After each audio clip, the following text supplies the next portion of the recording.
Hello friends, सोनालीच्या किचनमध्ये तुम्हा सर्वांचं खूप खूप मनापासून स्वागत आहे. रोज रोज भाजी काय बनवायची हा प्रश्न तुम्हाला पण पडतो का? मग आजची ही रेसिपी तुमच्याचसाठी आहे. आज आपण पाहणार आहोत टोमॅटोची चटणी.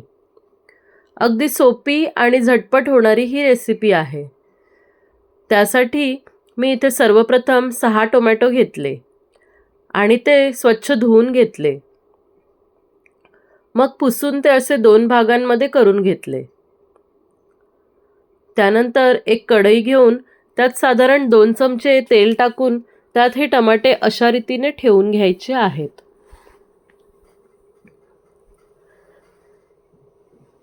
टमाटे ठेवून झाल्यानंतर त्यावर साधारण अर्धा चमचे मीठ टाकून छान फ्राय करून घ्यायचे आहेत. मिठामुळे टमाटे लवकर शिजतात.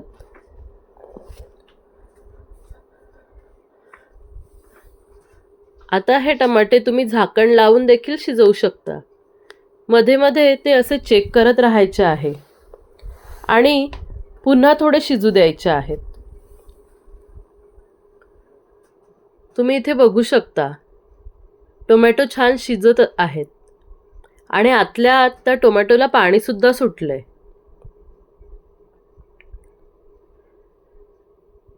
सगळे टोमॅटो एका बाजूने छान शिजले की मग ते एक एक करून पलटी करून घ्यायचे आणि दुसऱ्या बाजूने सुद्धा शिजू द्यायचे.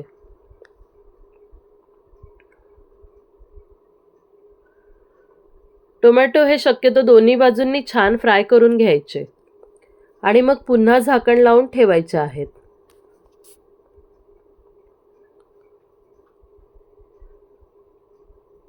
टोमॅटो प्रॉपर शिजले की मग एक एक टोमॅटो एका बाउलमध्ये काढून घ्यायचा आहे आणि शक्य असल्यास त्याची साल काढून घ्यायची आहे. टोमॅटो शिजले की त्यांची साल आपोआपच अशी वर येते. मग ती काढण्यासाठी तुम्हाला अधिक इझी जाते. मी टोमॅटो गरम असतानाच इथे चिमट्याच्या सहाय्याने टोमॅटोची साल काढून घेत आहे आणि मग बाउलमध्ये घेऊन ते टोमॅटो मॅश करून घ्यायचे आहेत. सोबतच मी एक बटाटा उकडून घातलेला आहे, तो सुद्धा मॅश करताना ॲड करायचा, म्हणजे टोमॅटोचा आंबटपणा फारसं जाणवत नाही आणि चवीला सुद्धा खूप छान लागतं. तुम्हाला हवं असल्यास तुम्ही यामध्ये साखर सुद्धा ॲड करू शकता.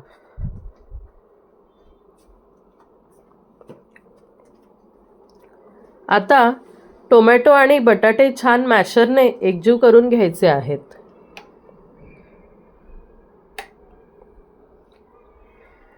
हे असं मॅश करत राहायचं आणि छान सेमी सॉलिड असं मिश्रण करून घ्यायचं आहे. टोमॅटो शिजवताना जे पाणी सुटलेलं असतं ना, ते सुद्धा तुम्ही यामध्ये ॲड करू शकता. फायनली तुम्हाला हे असं मिश्रण बनवायचं आहे. सोबतच मी 4 मिरच्या बारीक चिरून घेतल्या आहेत. 5 ते 6 लसणाच्या पाकळ्या ठेचून घेतल्या आहेत आणि 2 मध्यम आकाराचे कांदे सुद्धा बारीक चिरून घेतले आहेत. आता सेम कढईमध्ये मी 2 चमचे तेल घेतले. तेल गरम झाल्यावर त्यात मोहरी टाकली. मोहरी थोडी तडतडल्यानंतर लगेचच चिमूटभर जिरे ॲड केले आणि मग चिरलेल्या हिरव्या मिरच्या ॲड केल्या. मग ठेचलेला लसूण सुद्धा ॲड केला आणि छान परतवून घेतला.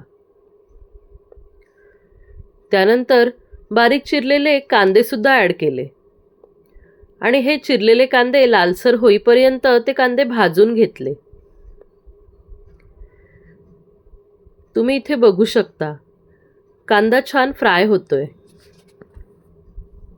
साधारण 2 ते 3 मिनिटे कांदा छान लालसर झाल्यानंतर मग त्यामध्ये मॅश केलेले टोमॅटो आणि बटाट्याचे मिश्रण ॲड केले आहे.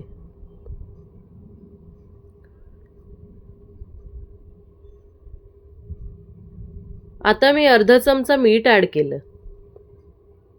सोबतच 1 चमचा लाल तिखट पावडर ॲड केली. पाव चमचा हळद ॲड केली.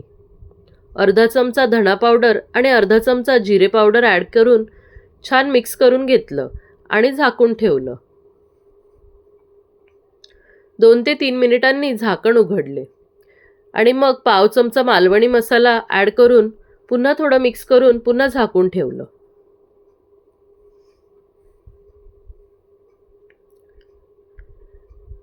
आणि मग चिरलेली कोथिंबीर टाकून ती कोथिंबीर सुद्धा मिक्स करून लगेचच सर्व करायला घेतलं. तुम्ही इथे बघू शकता चटणीला किती सुंदर असा रंग आलाय आणि टेक्स्चर सुद्धा अप्रतिम दिसतंय. ही चटणी तुम्ही चपातीसोबत किंवा भाकरीसोबतही खाऊ शकता. अगदी वरण भातासोबत सुद्धा खाऊ शकता. खूप छान लागते टेस्टला. तर फ्रेंड्स, तुम्हाला जर का ही रेसिपी आवडली असेल तर लाईक आणि शेअर करा आणि अशाच छान छान रेसिपींसाठी माझ्या चॅनेलला नक्की सबस्क्राईब करा. तोपर्यंत खाओ, खिलाओ और खुश रहो. Thank you.